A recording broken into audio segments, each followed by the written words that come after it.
أعوذ بالله من الشيطان الرجيم. بسم الله الرحمن الرحيم. الرحمن علم القرآن خلق الإنسان علمه البيان. الشمس والقمر بحسبان والنجم والشجر يسجدان. والسماء رفعها ووضع الميزان ألا تطغوا في الميزان وأقيموا الوزن بالقسط ولا تخسروا الميزان. والأرض وضعها للأنام فيها فاكهة والنخل ذات الأكمام والحب ذو العصف والريحان فبأي آلاء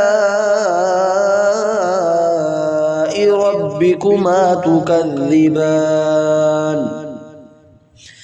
خلق الإنسان من صلصال كالفخار وخلق الجان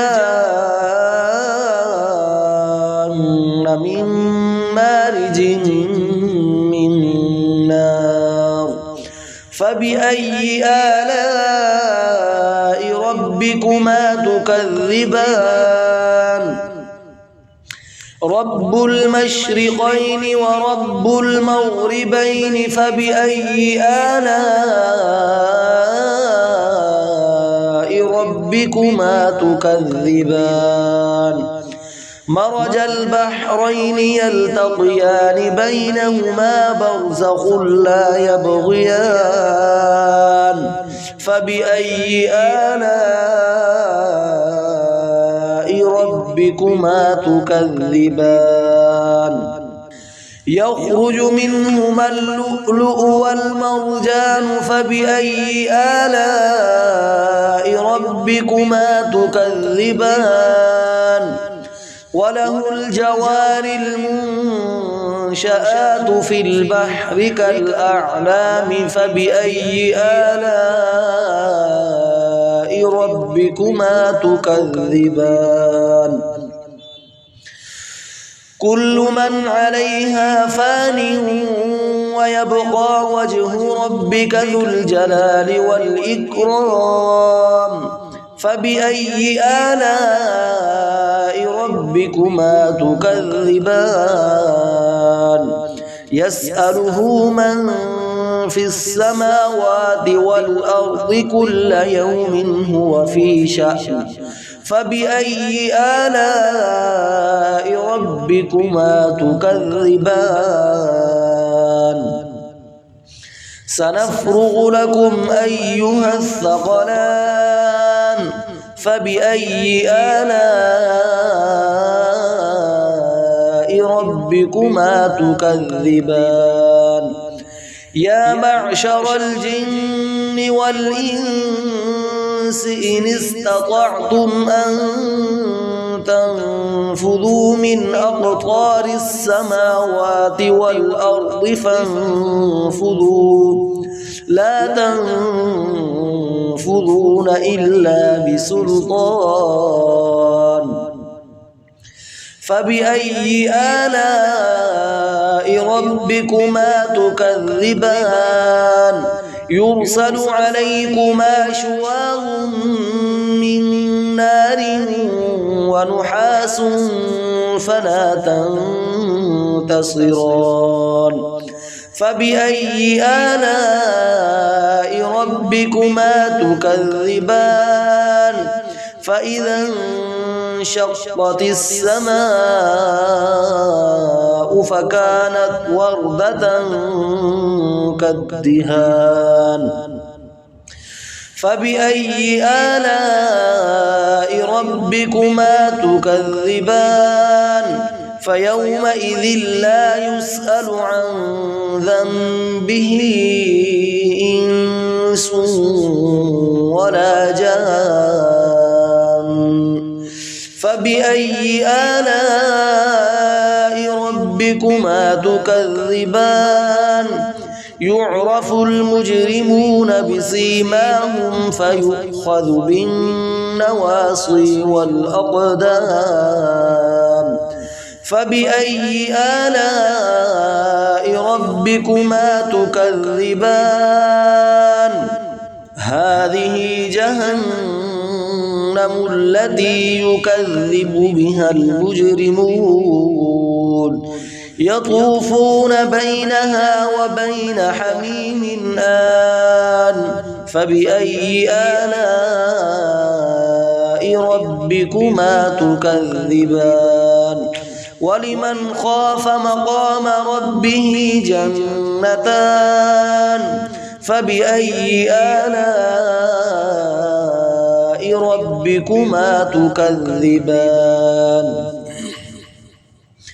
ذواتا أفنان فبأي آلاء ربكما تكذبان فيهما عينان تجريان فبأي آلاء ربكما تكذبان فيهما من كل فاكهة زوجان فبأي آلاء ربكما تكذبان متكئين على فرش بطائنها من استبرق وجنى الجنتين دان فبأي آلاء ربكما تكذبان فيهن قاصرات الطرف لم يطمثهن إنس قبلهم ولا جان فبأي آلاء ربكما تكذبان كأنهن الياقوت والمرجان فبأي آلاء ربكما تكذبان هل جزاء الإحسان إلا الإحسان فبأي آلاء ربكما تكذبان ومن دونهما جنتان فبأي آلاء ربكما تكذبان مدهامتان